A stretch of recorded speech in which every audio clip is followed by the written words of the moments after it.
بسم اللہ الرحمن الرحیم صلی اللہ علیہ وسلم فرماتے ہیں یہ ان کی ایک اور قباحت ہے۔ ایک قباحت یہ ہے کہ جب فساد سے منع کیا جاتا ہے تو وہ فساد کرتے ہیں۔ دوسری قباحت یہ ہے کہ صحابہ کرام کی طرف ایمان کا مطالبہ کیا جاتا ہے تو نہیں مانتے۔ اور تیسری قباحت یہ ہے وَإِذَا لَقُوا الَّذِينَ آمَنُوا قَالُوا آمَنَّا، جب ایمان والوں سے ملاقات کرتے ہیں تو کہتے ہیں کہ ہم نے ایمان لایا، تاکید کے بغیر کہتے آمنا، جی ہاں ایمان لایا، یہ نہیں ہے کہ پکی بات ہے کہ ایمان لایا۔ وَإِذَا خَلَوْا إِلَى شَيَاطِينِهِمْ، اور جب اکیلے ہو جاتے ہیں اپنے شیطانوں کے ساتھ، قالوا کہتے ہیں انا معکم، تاکید کے ساتھ، یقینی بات ہے کہ ہم آپ کے ساتھ ہیں، انما نحن مستہزئون، یقیناً ہم مذاق کرتے ہیں مسلمانوں کے ساتھ ایمان کو ظاہر کرنے میں۔ وَإِذَا لَقُوا الَّذِينَ آمَنُوا، مصنف فرماتے ہیں کہ لقو اصل میں لقیو ہے، تو ضمہ یا پر ثقیل تھا، اس کو حذف کر دیا تو لقیو بن گیا، یا اور واو جمع ہو گئے اجتماع ساکنین، یا کو حذف کر دیا تو لقیو بن گیا، قاف پر ضمہ آ گیا واو کی وجہ سے تو لقو بن گیا۔ یہ مصنف نے اعلال کیا، اور صرف کی کتابوں میں یہ اعلال ہے کہ لقو اصل میں لقیو تھا، ضمہ واو پر ثقیل تھا، قاف کی طرف منتقل کیا، یا اور واو جمع ہو گئے، یا کو حذف کیا تو لقو ہو گیا۔ وہاں یہ دونوں اعلال کا خلاصہ ایک ہے، اس کی اصل لقیو ہے، ضمہ حذف کیا گیا للاستثقال، ثقیل سمجھنے کی وجہ سے، ثم الیاء، پھر یا حذف ہوا لالتقائها ساکنتا مع الواو، اس لیے کہ یہ ساکن ہو کر جمع ہوا واو کے ساتھ۔ اب جب یا حذف ہوئی تو لقیو ہو گیا، تو قاف پر ضمہ آ گیا، قاف پر ضمہ آنا مصنف نے اس کو چھوڑ دیا ہے، ظاہر ہے کہ قاف پر ضمہ آیا۔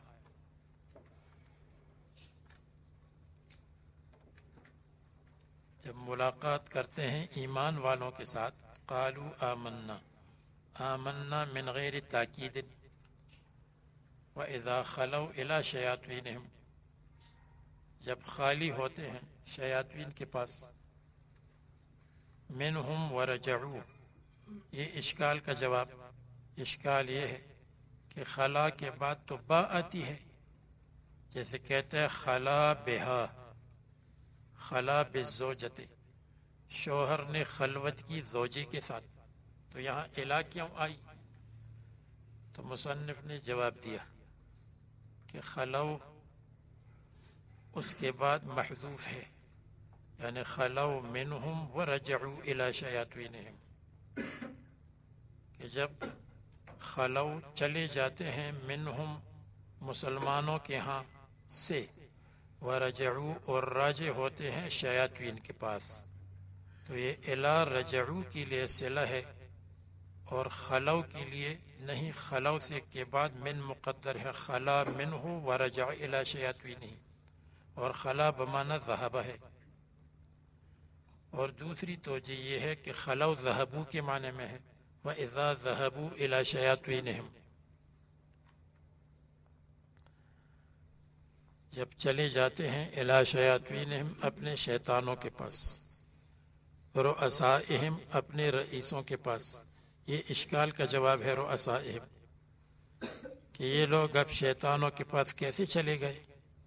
شیاطین اور جنات تو نظر نہیں آتے، تو یہ ان کے پاس کیسے چلے گئے؟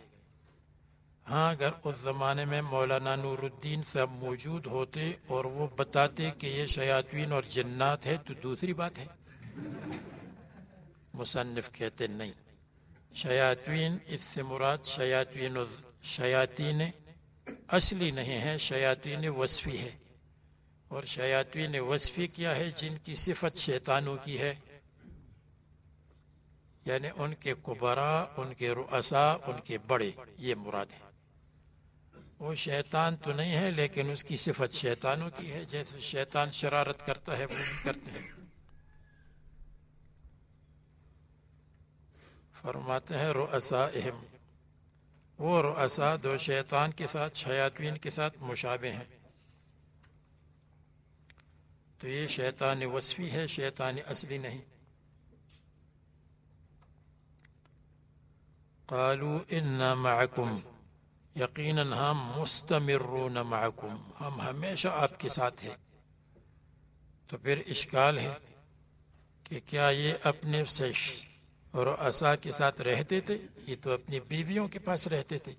فرماتے یار عجیب آدمی ہے، فی الدین، دین میں آپ کے ساتھ ہے، یہ نہیں ہے کہ سکونت میں آپ کے ساتھ۔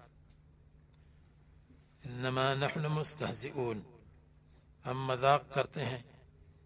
اور مستہزئون کے بعد بہم کو مقدر کیا، استہزأ بھی آتا ہے، باظہار الایمان یا باظہار کلمۃ الایمان، ایمان کو ظاہر کرتے ہیں، یہ مذاق ہے، دل میں نہیں زبان پر ہے۔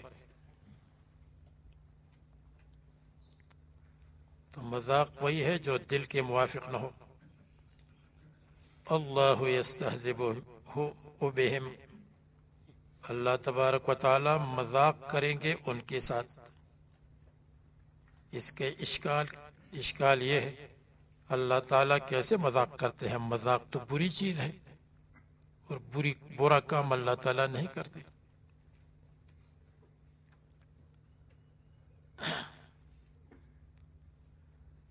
مذاق تو قبیح چیز ہے۔ جیسے بنی اسرائیل سے حضرت موسیٰ علیہ السلام نے فرمایا آپ بقرہ ذبح کریں، تو بنی اسرائیل نے کیا کہا آپ ہمارے ساتھ مذاق کرتے ہیں؟ تو حضرت موسیٰ علیہ السلام نے فرمایا انی اعوذ کیا ہے ان اکون من الجاہلین، میں اللہ تعالیٰ کی پناہ مانگتا ہوں کہ میں جاہلین میں سے ہو جاؤں۔ یعنی مذاق کرنا تو جہالت کی بات ہے، مذاق کرنا اللہ تعالیٰ کے ساتھ مناسب نہیں ہے۔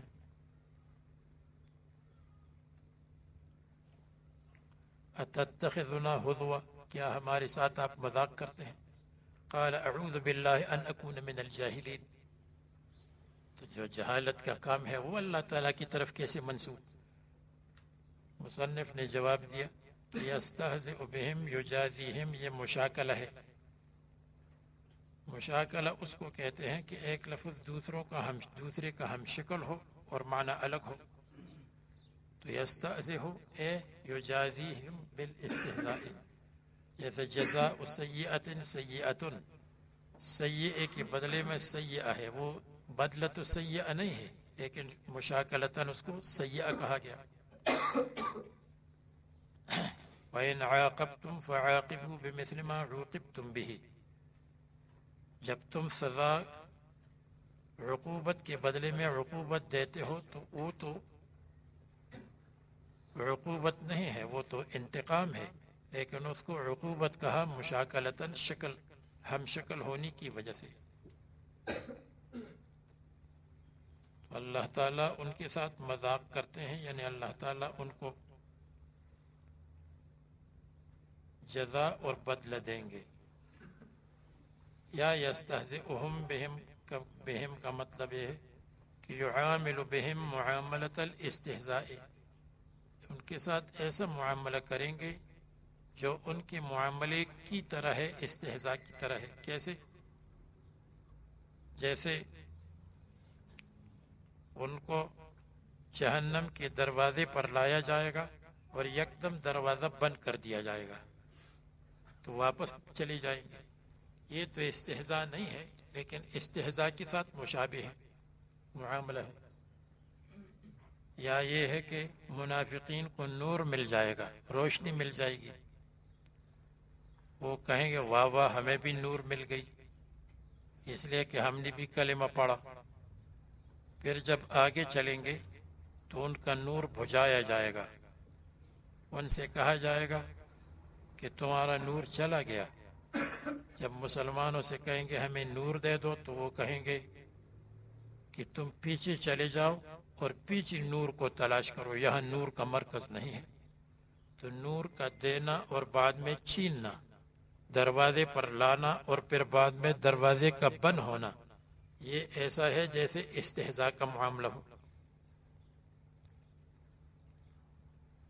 باقی جو شیاطین کا لفظ آیا ہے تو اس میں اختلاف ہے. بعض کہتے ہیں شیاطین شیطانہ سے ہے جس کا معنی بعید ہونا ہے، تو پھر شیطان فعال کا لفظ ہو جائے گا، فعال کے وزن پر ہو جائے گا. اور یا شاط و یشیت سے ہے جس کے معنی احترقہ، شیطان جلتا بھی ہے اور شیطانہ بعید بھی ہے اللہ تعالیٰ کی رحمت سے. تو شاط و یشیت کے معنی احترقہ، تو پھر شیطان فعلان کے وزن پر ہو جائے گا. یا فعال کا وزن ہے، نون اصلی ہے، یا فعلان کا وزن ہے، نون زائد ہے. یجازیہم باستہزائہم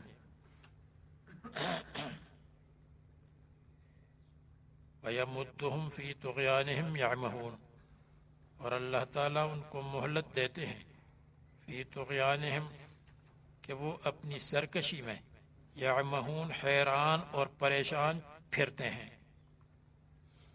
تو یمدہم دو معنی ہے یمد کی، مد یمد بڑھانا، مد یمد مہلت دینا.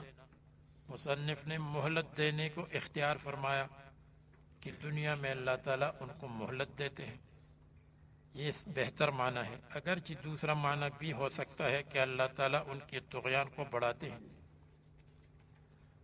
ہیں ان کو فی طغیانہم. اور طغیان کس کو کہتے ہیں؟ سرکشی. سرکشی کیا چیز ہے؟ اس کی تشریح تجاوزہم الحد، ان کے تجاوز کرنے سے، تجاوز کرنے میں حد سے، کہ یہ حد سے گزر گئے. اور الحد میں اشارہ کیا کہ طغیان کا مفعول بھی محذوف ہے، فی طغیانہم الحد. طغیان آگے بڑھنے اور گزرنے کو کہتے ہیں. کہتے ہیں پانی میں طغیان آ گیا، یعنی پانی حد سے بڑھ گیا، زیادہ ہو گیا. اردو میں بھی استعمال ہے، دریا کو اپنی موج کی طغیانیوں سے کام، اور کشتی کسی کی پار ہو یا درمیان رہے. طغیان پانی کے زیادہ ہونے کو کہتے ہیں. اچھا، انہوں نے حد سے گزرے ہیں. حد سے گزرنے کا کیا مطلب ہے؟ انہوں نے کسی ملک کے بارڈر کو کراس کیا ہے، بالکفر، کفر کی وجہ سے بارڈر کو کراس نہیں کیا، اسلام کے بارڈر کو کراس کر کے کفر میں داخل ہوئی.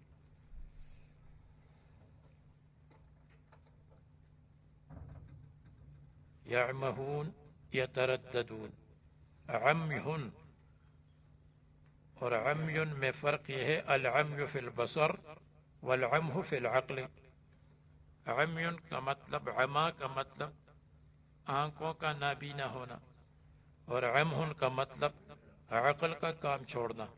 عقل کام چھوڑ دے، آدمی پاگل بن جائے، تو پاگل کبھی ادھر جاتا ہے کبھی ادھر جاتا ہے، کبھی ادھر کبھی ادھر، اس کو پتہ نہیں چلتا میں کہاں جا رہا ہوں.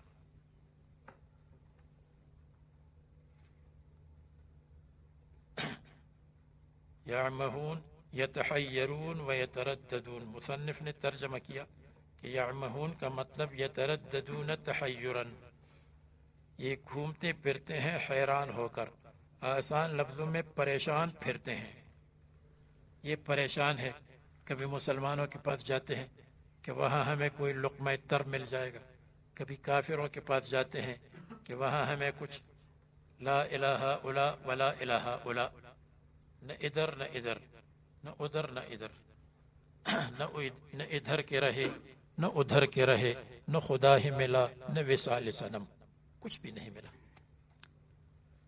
المنافق کالشاة العائر، حدیث میں آتا ہے کہ منافق اس بکری کی طرح ہے، العائر جس کو شہوت آ گئی ہو اور جس کو مذکر کی تلاش ہو تو کبھی ایک ریوڑ کی طرف بھاگتی ہے کہ وہاں میرا مقصد پورا ہو جائے گا، کبھی دوسری طرف بھاگتی ہے۔ منافق بھی اسی طرح ہے۔ اور جو مسلمان ہے، مسلمان کی شان کیا ہے؟ فَاتَّبِعُوا مِلَّةَ إِبْرَاهِيمَ حَنِيفًا، ابراہیم علیہ السلام کی طریقے پر چلو، حنیفاً جو یکسو تھے، بس ایک ہی لائن پر چلنے والے تھے، ادھر ادھر نہیں، صراط مستقیم پر چلنے والے تھے۔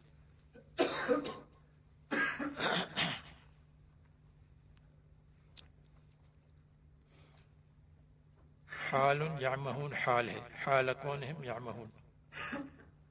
اولئک الذین اشتروا الضلالۃ بالہدى، اولئک مبتدا، الذین اشتروا الضلالۃ بالہدى خبر۔ اولئک یہی منافقین جو موصوف ہے ان صفات کے ساتھ، الذین وہ لوگ ہیں، اشتروا الضلالۃ بالہدى جنہوں نے گمراہی کو خریدا، بالہدى ہدایت کے بدلے میں۔ اب استبدلوہا اشکال کا جواب، شراء کا مطلب تو خریدنا، اور خریدنا تو مبیعات میں ہوتا ہے، اور ضلالت تو مبیعات میں سے نہیں ہے۔ تو مصنف نے جواب دیا کہ اشتروا کا مطلب ہے استبدلو، انہوں نے گمراہی کو لیا ہدایت کے بدلے میں، ہدایت کے بدلے میں ضلالت کو لے لیا، ہدایت دے دی، ضلالت لے لی۔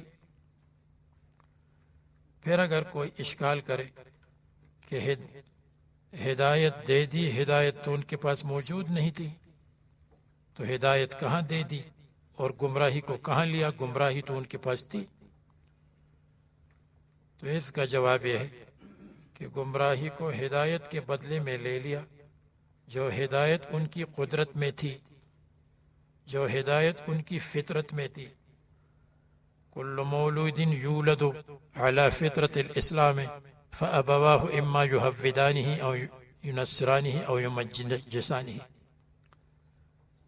تو فرماتے ہیں کہ استبدال کا مطلب یہ ہے کہ ان میں ہدایت فطری موجود تھی، ان کے اندر ہدایت پر قدرت موجود تھی، تو وہی ہدایت انہوں نے چھوڑ دی، اس کے بدلے میں ضلالت کو لے لیا۔ تو استبدلوہا کی اس طرف اشارہ ہے، استبدلوہا الضلالۃ بہ بالہدی۔ دوسرا ترجمہ یہ ہے کہ اشتروا بمعنی اختارو ہے، اختاروا الضلالۃ بالہدی، انہوں نے گمراہی کو پسند کیا بالہدی ہدایت کے بدلے میں۔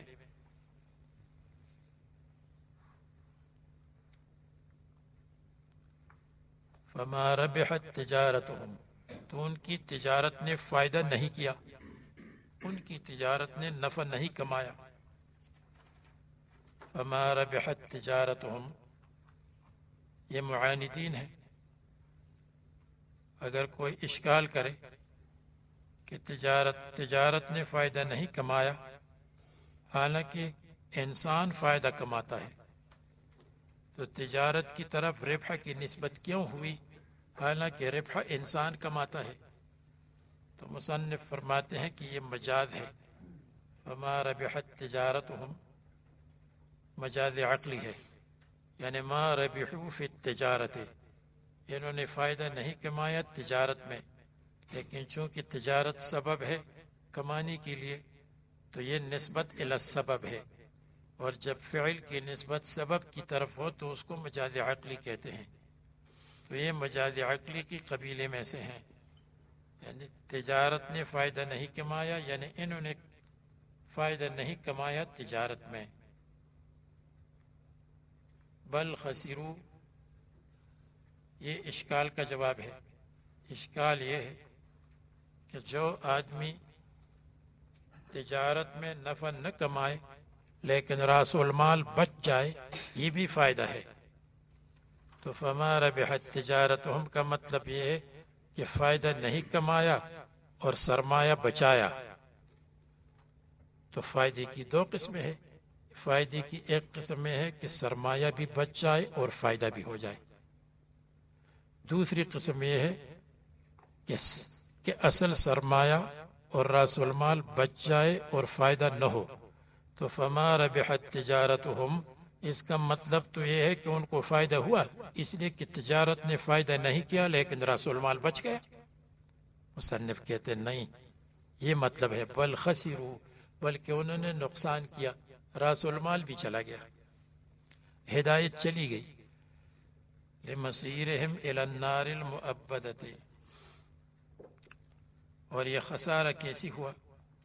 خسارہ کی شکل یہ ہے لمصیرہم، کیونکہ وہ چلے گئے الی النار المؤبدۃ علیہم، اس جہنم کی طرف جو ہمیشہ کے لیے منطبق ہوگی، علیہم ان پر، ہمیشہ ان کے اوپر بن ہوگی، ہمیشہ ان کے اوپر فٹ فاٹ ہوگی. وما کانوا مہتدین، اور نہیں تھے وہ ہدایت حاصل کرنے والے، کیونکہ جب انہوں نے ہدایت کو دے دیا تو ایسا نہیں ہے کہ کچھ ہدایت دے دی اور کچھ ان کے پاس رہی. ما کانوا مہتدین، یہ نہیں تھے ہدایت پر چلنے والے، پانے والے. فیما فعلوا، یعنی اس کام میں جو انہوں نے کیا، جو کام انہوں نے کیا اس میں وہ سیدھے راستے پر نہیں چلے، غلط راستے پر چلے. تو فیما فعلوا اشکال کا جواب ہے کہ ما کانوا مہتدین، یہ تو پہلے معلوم ہو گیا، جب ہدایت چلی گئی تو وہ ہدایت نہیں ہے. تو ما کانوا مہتدین کا کیا مطلب؟ تو مصنف نے کہا اس کا مطلب یہ ہے کہ جو کام انہوں نے کیا وہ ہدایت والا کام نہیں تھا، گمراہی والا کام تھا، صحیح کام نہیں، غلط کام تھا. ما کانوا مہتدین، غلط کام کیا. اب مثلہم کمثل الذی استوقد نارا، دو مثال بیان فرماتے ہیں. اب دو مثالوں میں اختلاف ہے. بعض کہتے ہیں پہلی مثال مغضوب علیہم کی ہے، دوسری مثال ضالین کی ہے. بعض کہتے ہیں کہ پہلی مثال ختم اللہ علی قلوبہم کی ہے اور دوسری مثال منافقین کی ہے. بعض کہتے ہیں کہ پہلی مثال ان منافقین کی ہے جو معاندین تھے، جن کے دل میں اسلام آیا ہی نہیں تھا، اور دوسری مثال ان منافقین کی ہے کہ جو منافق تھے لیکن معاند نہیں تھے، کبھی اسلام کو ظاہر کرتے تھے، اسلام کے ساتھ اچھا تعلق تھا لیکن تھے منافق. تو پہلے منافقین معاندین کی مثال ہے، دوسری منافقین مترددین کی مثال ہے، مترددین. یہ تین قول ہے، لیکن ہم اور آپ کمزور ہیں، اور جو کمزور ہے وہ آسان توجیہ کو اختیار کرتا ہے، تو ہم اس توجیہ کو اختیار کریں گے کہ یہ دونوں منافقین کی مثالیں ہیں آسانی کے لیے، اور اس چیز میں لگیں گے کہ یہ پہلی کی مثال کیسی بنتی ہے، دوسری کی مثال کیسی بنتی ہے، تو اسی میں گھنٹہ چلا جائے گا. فرماتے ہیں مثلہم کمثل الذی استوقد نارا، مثلہم ان کی مثال. اب مثلہم، مثل کی تین معنی آتے ہیں. مثل کی ایک معنی ہے ضرب المثل. ضرب المثل تو آپ جانتے ہیں الکلام المنقول عن الاکابر، جو کلام اکابر سے منقول ہو تو اس کو کہتے ہیں ضرب المثل. جیسے مجھے انگلش کی ایک ضرب المثل یاد ہے، وہ میں بیان کرتا ہوں. The first impression is the last impression. یہ ضرب المثل ہے. ضرب المثل کی دوسرے معنی ہیں، مثلہم کی دوسرے معنی ہے تشبیہ. ایک چیز دوسری کے ساتھ مشابہ ہو جائے اس کو کہتے ہیں مثل. مثل کی تیسرے معنی ہے الصفۃ العجیبۃ الغریبۃ، عجیب اور غریب صفت. تو یہاں مثلہم سے کون سے معنی مراد ہے؟ مصنف نے معنی کو متعین کیا کہ مثلہم سے تیسرے معنی مراد ہے، یعنی الصفۃ العجیبۃ الغریبہ، صفتہم فی نفاقہم. اور پہلے دونوں معنی مراد نہیں ہیں. کیوں مراد نہیں ہے؟ بس اجمالی ایمان لائے کہ پہلے دونوں معنی مراد نہیں ہے، تیسرا مراد ہے. مثلہم ان کی عجیب حالت یہ ہے. عجیب حالت کیا ہے؟ عجیب صفت یعنی عجیب حالت. کمثل الذی استوقد نارا ان کی عجیب حالت اس آدمی کی عجیب حالت کی طرح ہے. استوقد نارا جو نار اور آگ کو جلا دے. تو استوقد نارا مصنف فرماتے ہیں اوقد نارا یعنی باب استفعال طلب کے لیے نہیں ہے جیسے زمخشری کہتے ہیں، بلکہ باب استفعال مبالغہ کے لیے ہے. اچھی طرح آگ جلائی. یہ مطلب نہیں ہے کہ آگ جلانے کو طلب کیا. آگ جلانے کو طلب کرنے کا کیا مطلب ہے؟ آگ تو خود بھی آدمی جلا سکتا ہے.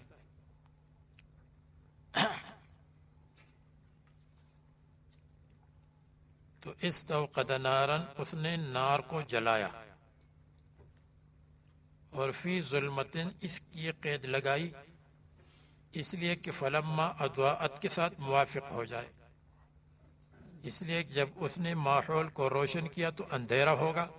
تو فی ظلمتن فلما اضاءت کی طرف اشارہ ہے. فلما اضاءت ما حولہ پس جب روشن کر دیا نار نے ما حولہ اپنے اطراف کو. ما حولہ اپنے ماحول اور اطراف کو. ما حولہ الذی ثبت حولہ. فابصر پس اس نے دیکھا کہ اطراف میں کیا ہے. واستدفأ اور اس نے گرمی حاصل کی. استدفاء یہ ہے کہ سردی کے موسم میں آدمی اپنے بدن کو گرم کر لے. وہ تاپنا. وَأَمِنَ مَا يَخَافُهُ اور محفوظ ہوا ان چیزوں سے جن سے وہ ڈرتا ہے. یعنی اطراف میں سانپ، بچھو اور کیا چوہا وغیرہ، ان سے محفوظ ہو گیا. اس لیے کہ روشنی ہو گئی تو سب چیزیں بھاگ گئی. جب ہو گیا تو اس کے بعد ذهب اللہ بنورہم اللہ تبارک و تعالی نے ان کی نور کو ختم کر دیا. تو ذهب اللہ بنورہم میں یہ نہیں فرمایا کہ ذهب اللہ بنارہم، کیونکہ نار یعنی حرارت تو باقی ہے لیکن نور اور روشنی چلی گئی. تو نور کا ذکر ہوا، نار کا نہیں، کہ حرارت تو باقی ہے منافقین کے لیے، نور چلی گئی. اور دیکھو یہ فرمایا اذهب اللہ نورہم، نہیں فرمایا اذهب اللہ نورہم. اللہ نے اس کی نور کو دور کر دیا، بلکہ ذهب اللہ اس میں مبالغہ ہے کہ اللہ تعالیٰ خود آئے اور ان کی روشنی کو ختم کر دیا. خود آنا اس میں مبالغہ ہے.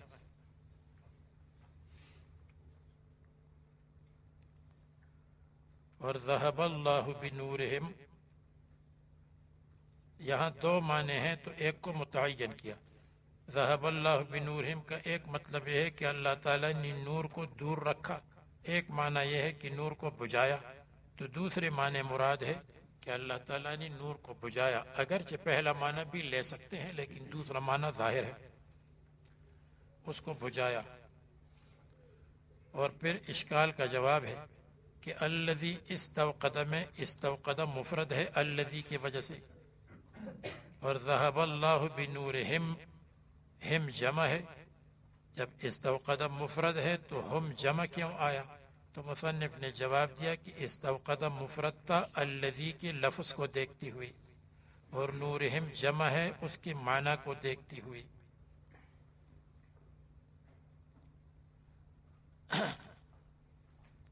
اس لیے کہ الذی استوقد وہ شخص جس نے آگ جلایا، اور وہ جماعت جس نے آگ جلائی، دونوں کو شامل ہے. وہ شخص جس نے آگ جلایا یا وہ جماعت جس نے آگ جلائی. تو نورہم اس جماعت کو راجع ہے.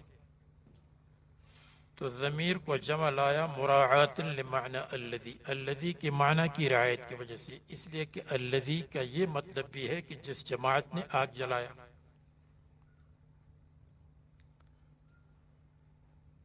تو استوقد میں لفظ کا اعتبار ہے، نورہم میں جمع کا اعتبار ہے. معنی کا اعتبار ہے۔